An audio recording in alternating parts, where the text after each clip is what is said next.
Hello. Now, hopefully you're here because you're thinking about franchising your business, as you can see from the title of the video.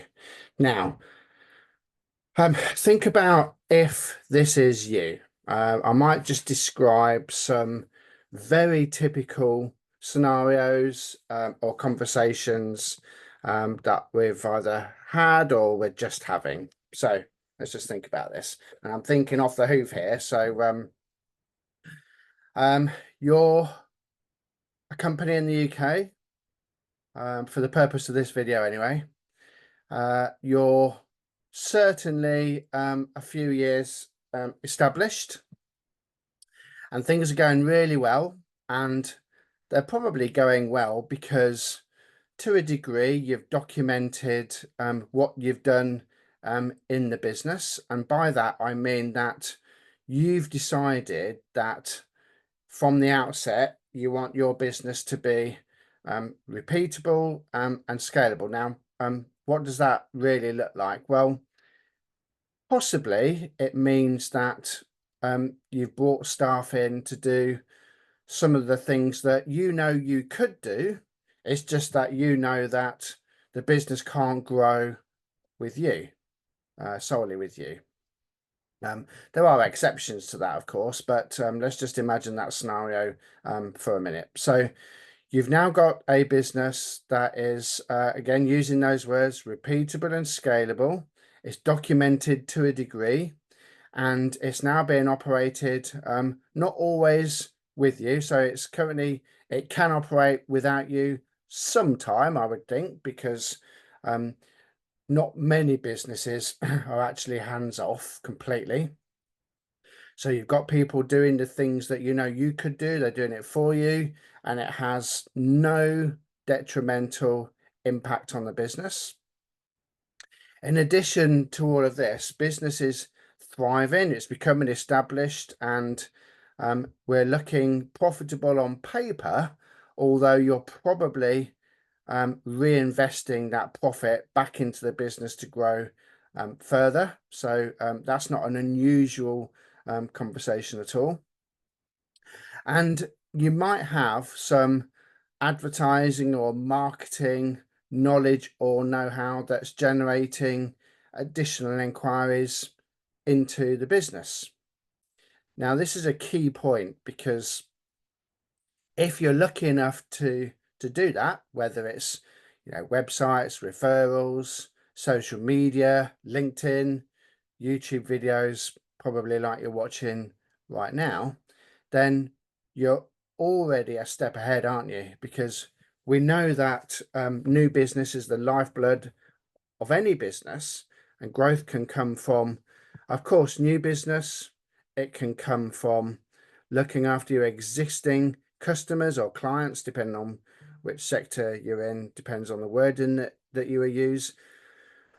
Or it comes from helping your existing people to spend more. They're actually only three ways to grow a business, aren't they? So if you found a way to generate additional business, whether that's new client attrition or upselling existing clients or getting them to come back more often, then this is a very, very good way of helping to or expanding by franchising your business, because you've shown that there's a way that you can generate new inquiries. So let's imagine you've got that on tap, and as a result of generating new business or looking after your existing customers, you find that maybe you're limited by location. So I'm quite near to Peterborough, for example, and it might be that just naturally the business that I tend to generate,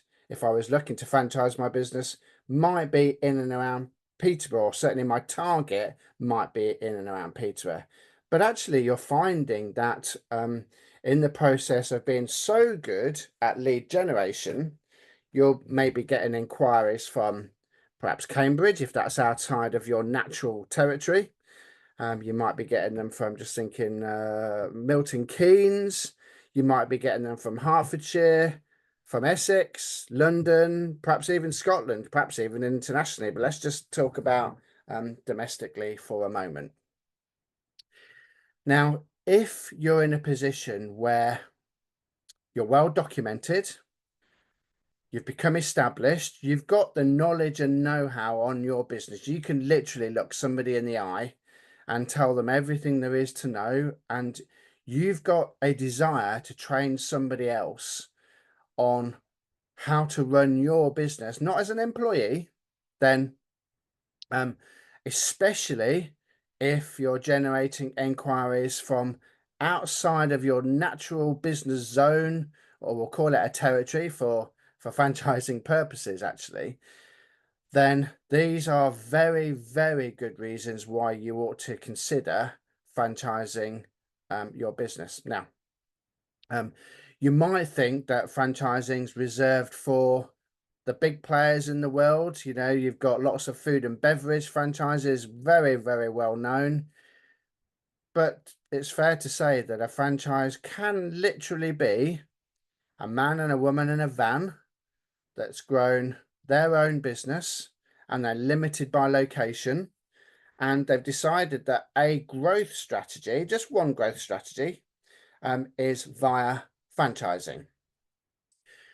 I'd like you to understand what the steps are to franchise your business, to encourage you to at least look into this. So franchising is just another growth strategy that actually doesn't impact on the way that you've organically grown the business. And I say organic, I don't really mean organic, because of course it isn't organic, is it? You've documented it, you've brought staff in to make it repeatable and scalable, you've got a marketing and advertising platform that generates inquiries, you're maybe turning away business from outside of your natural territory. So one way to get that growth is, well, a few ways, but certainly you need to consider expanding out of your existing territory, probably via more employees, and maybe set up another hub. But perhaps a better way to do that is you sell that territory to somebody that provides inwards investment, so with a license fee. You train them to run that business for a set period, a set renewable period, actually. And then you earn a piece of that pie, being hands off to a degree, because, you know, like I mentioned earlier with staff, you're not ever completely hands off, because you've got an obligation to support and train even franchisees. There's initial and ongoing, both elements that you'd need to be thinking about. So if this sounds like the sort of business you've got, and you're looking to franchise your business, you'll need to get a copy of this. This is the elite blueprint on the steps that you need to take to franchise your business. To get hold of that copy, it's very, very easy. The website is www.limelicensing.group.co.uk. You can go on there, you can read a bit more about what we do. We can help you franchise your business, learn a little bit about us and reach out. Or you can reach out to me personally. So I'm Richard Paikey, the Managing Director of Lime Licensing Group, and you can reach out to me on email, which is richard@limeLicensingGroup.co.uk. Or we can do it the old-fashioned way, and you can call me. I keep saying that actually on these videos. I must stop doing that. Or you can text me, or you can WhatsApp me, whatever works for you, or I'm on Facebook and everything else that there is these days. And my phone number for you to do that is 07904 697 591. Blimey, I had to think about that then. So reach out. Let's help you discover the steps to franchise your business. And it's something that we can either help you with, do for you, with lots of different options. I'm going to keep this video deliberately short today, and hopefully I'll speak to you soon.